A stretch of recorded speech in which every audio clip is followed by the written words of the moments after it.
और वहीं मध्य प्रदेश के गृह मंत्री नरोत्तम मिश्रा ने एक बार फिर कांग्रेस के अविश्वास प्रस्ताव पत्र पर तंज कसा है और कहा है कि कांग्रेस से पहले खुद अपने में विश्वास लाए, क्योंकि कांग्रेस में विश्वास की कमी है। सुनिए उन्होंने क्या कुछ कहा।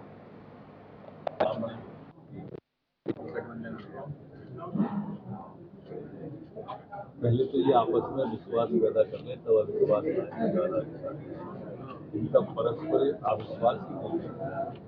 ये तो उन्हें दिख रहा है। रानी मोदी जी का बिहार तो एक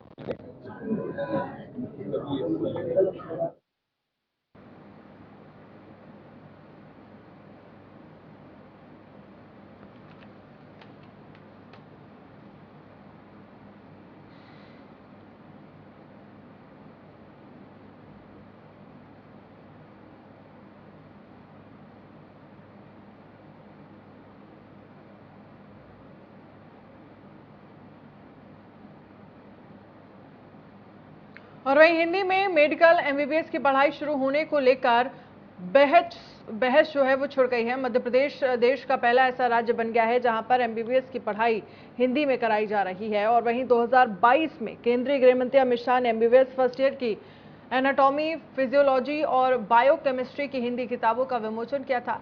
लेकिन प्रदेश के 13 मेडिकल कॉलेजों को लगभग 10 महीने बाद हिंदी की किताबें मिलना शुरू हुई है।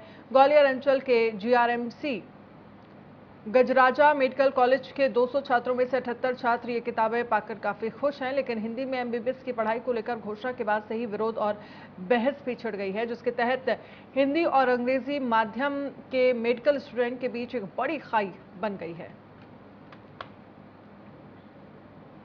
क्योंकि ये एक शुरुआत है हिंदी की, तो थोड़ा सा प्रॉब्लम तो उनको आ सकता है आगे चल के, लेकिन जैसे जैसे टाइम निकलता जाएगा सारी चीज़ें जब एक साथ स्ट्रीम लाइन में आ जाएंगी तो फिर बाद में कोई दिक्कत नहीं आएगी। और अपनी नेशनल लैंग्वेज में, अपनी राष्ट्रीय भाषा में अगर हो रहा है तो अच्छी स्वागत योग्य बात है। वैसे भी थोपा नहीं जा रहा है किसी के ऊपर। जिनको हिंदी करना है वो हिंदी करें, जिनको इंग्लिश करना है वो इंग्लिश करें, जिनको दोनों करना है कंबाइन करके वो दोनों करें। एक्चुअली इसमें बेनिफिट उन लोगों का ज़्यादा होगा जिनको कभी कभी इंग्लिश में प्रॉब्लम आती है, तो वो थोड़ा सा हिंदी का सहारा ले सकते हैं। चैलेंजेस तो बहुत है, क्योंकि हम लोगों ने ये डायरेक्टली, जो सरकार ने एकदम से अपनी इच्छा के अनुसार ये निर्णय लिया है, तो डायरेक्टली मेडिकल में ही निर्णय लिया। क्योंकि ये स्कूल पाठ्यक्रमों में जब हिंदी को कंपलसरी कर दिया जाता है, इंग्लिश माध्यमों को बंद किया जाए, अगर ऐसी सोच रहती तो फिर ये बच्चे फ़ायदा रहते। लेकिन कुछ बच्चे जो हिंदी मीडियम से जो आते हैं, मेडिकल में आ रहे हैं हिंदी मीडियम के, तो उनको तो इस चीज़ का फ़ायदा मिलेगा। लेकिन यह भी जानने की ज़रूरत है कि ऐसे जो बच्चे हैं जो हिंदी मीडियम से आके मेडिकल की पढ़ाई में जो हिंदी माध्यम से जो पढ़ेंगे उन पुस्तकों को, पाठ्यक्रमों को, तो उससे उनको कितना फ़ायदा हो रहा है। अभी 1 वर्ष का उन्होंने प्रथम वर्ष का कार्यकाल पूरा कर लिया, उनको पढ़ा दिया है, अब वो द्वितीय वर्ष में आ रहे हैं। तो एक पहले ऑडिट करना चाहिए इस चीज़ का कि कितने बच्चों ने इस चीज़ का फ़ायदा लिया हिंदी पाठ्यक्रम का, और या पुस्तकें उनके लिए लाभान्वित हुई, कितने लोग थे, कितने बच्चे हुए, कितना उनको लाभान्वित हुए, कितना शिक्षकों ने उनको पढ़ा पाए उनको, और या कितना उसका असर हुआ। अदरवाइज यह एक्सरसाइज पूरी बेकार जाएगी।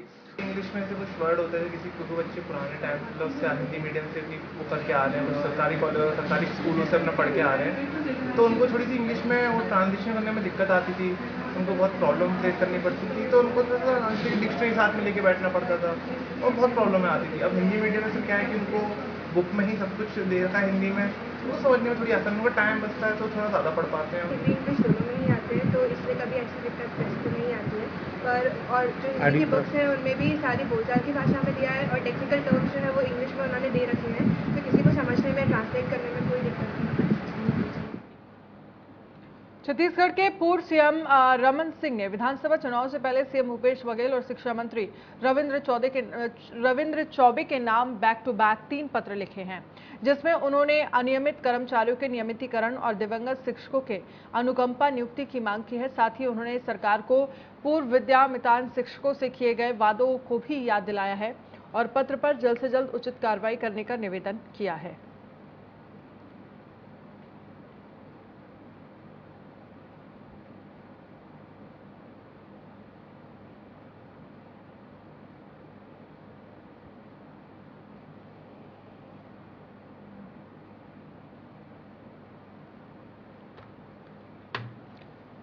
दमोह के पथरिया विधानसभा से बीएसपी विधायक रमाबाई को कोर्ट से बड़ा झटका लगा है। आपको बता दें कि विधायक रमाबाई के देवर, भाई और भतीजे को कोर्ट ने 7-7 साल की सजा सुनाई है। साथ ही तीनों पर 6-6 हजार का जुर्माना भी लगाया गया है। आपको बता दें यह फैसला अतिरिक्त सत्र न्यायाधीश महिमा कुशवाहा ने सुनाया है। ये पूरा मामला 12 मार्च 2019 का है, जब विधायक रामबाई के देवर कौशलेंद्र सिंह उर्फ चंदू सिंह, भाई लोकेश कुर्मी और भतीजा गोलू सिंह ने पथरिया के तत्कालीन कृषि उपज मंडी अध्यक्ष खरग राम पटेल पर जानलेवा हमला किया था, जिसके बाद खरग राम पटेल ने तीनों के खिलाफ एफआईआर दर्ज कराई थी।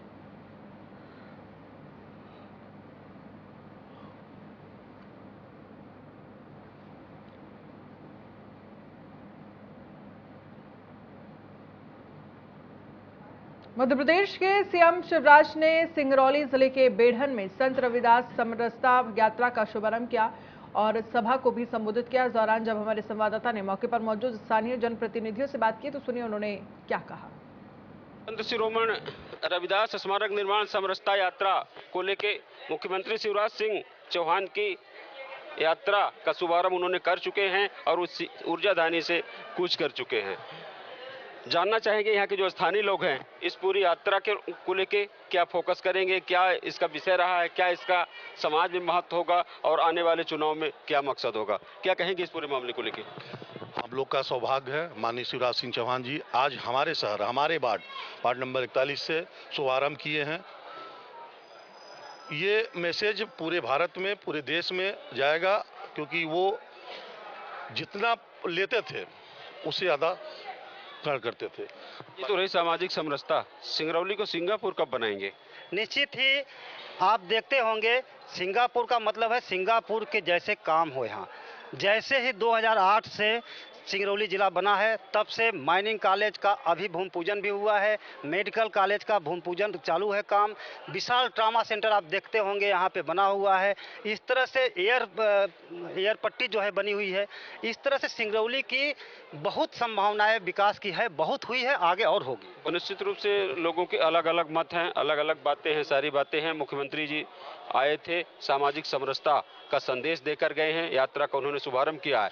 एक तरफ समस्याओं की भी बातें आई हैं, लोग हल्ला पोय कर रहे थे, लेकिन सहयोग था कि प्रोटोकॉल था कि मुख्यमंत्री शिवराज सिंह चौहान से उनकी मुलाकातें नहीं हो पाई। लेकिन हमारे बीच जो आज ये पार्टी के पदाधिकारी लोग हैं, जो जिम्मेदार लोग हैं, तो जिम्मेदारों से जो मेरी बातें हुई है, तो निश्चित रूप से कहीं न कहीं इसको सिंगापुर बनाने, सिंगरौली को सिंगापुर बनाने की जो काफ़ी लंबे समय से सीएम शिवराज जी देख रहे हैं सपना, वो साकार कब होगा ये तो नहीं कर सकते, लेकिन आप लोगों की माने तो इसकी चाले जो है तो शुरू हो चुके हैं।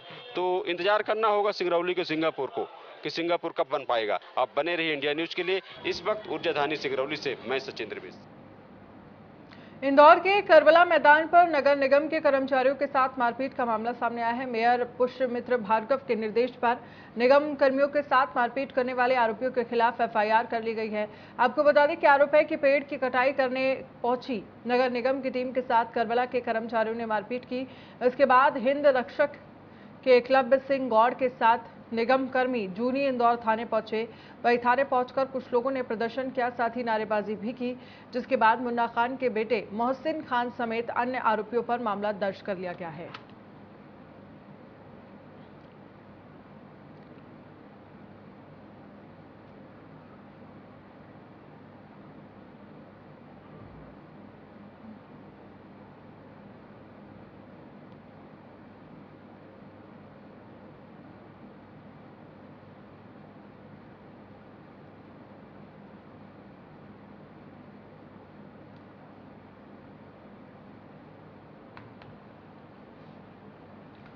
मंदसौर के श्यामगढ़ में छेड़छाड़ के शक में स्थानीय लोगों ने 2 युवकों की पिटाई कर दी, साथ ही दोनों युवकों के बाल भी काट दिए। श्यामगढ़ बस स्टैंड क्षेत्र की यह घटना है, जिसका वीडियो भी सामने आया है। वीडियो में साफ देखा जा सकता है कि 2 युवकों को भीड़ ने पकड़ा और दोनों के बाल काट दिए। वहीं हंगामे की सूचना पर मौके पर आई श्यामगढ़ पुलिस ने 10 लोगों के खिलाफ अलग अलग धाराओं के तहत मामला दर्ज कर लिया है।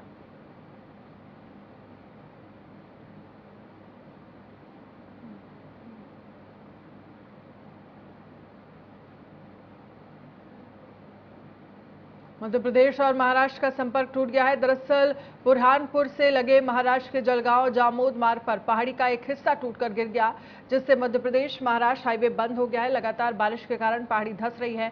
हाईवे ब्लॉक होने से राहगीरों और स्थानीय लोगों को काफी परेशानी हो रही है। आलम यह है कि लोग मरीजों को खाट पर लिटाकर नदी पार कर रहे हैं। सतपुड़ा की ऊंची पहाड़ी पर बसे जम्मू पानी गांव में कई दिनों तक तेज बारिश हो रही है। गांव में बिजली भी नहीं है।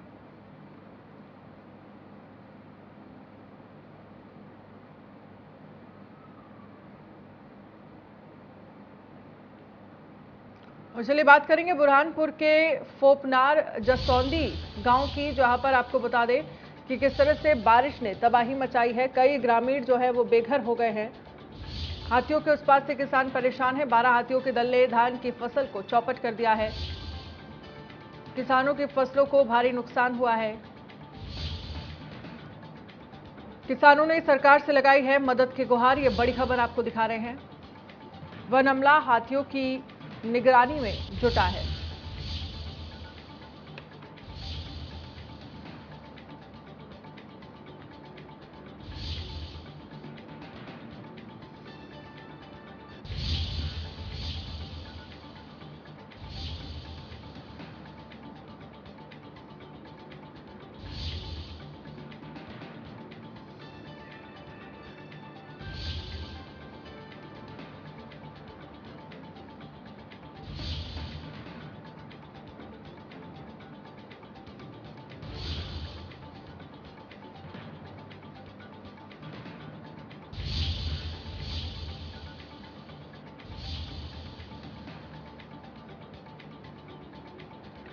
तो कोरबा हाथियों के उत्पात से किसान जो हैं वो काफी ज्यादा परेशान हैं।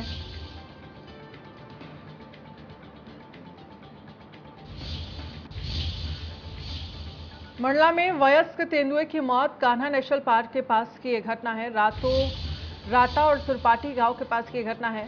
पश्चिम सामान्य वन मंडल क्षेत्र में तेंदुओं की मौत का कारण साफ नहीं हो पाया। जांच जारी है। डॉग स्क्वाड की मदद से वन अमला इस पूरे मामले की जांच कर रहा है।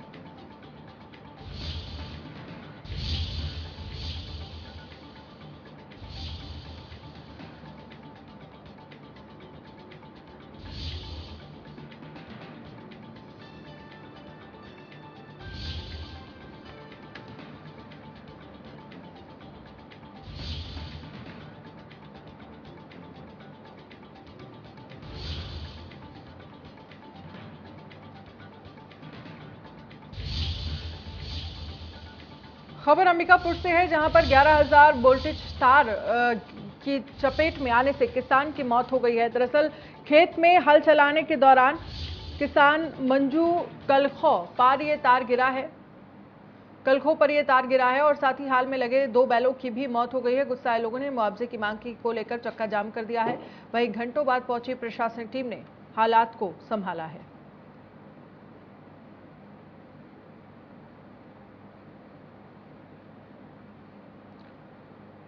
बुलेटिन में फिलहाल इतना ही। आप बने रहिए इंडिया न्यूज मध्य प्रदेश छत्तीसगढ़ के साथ।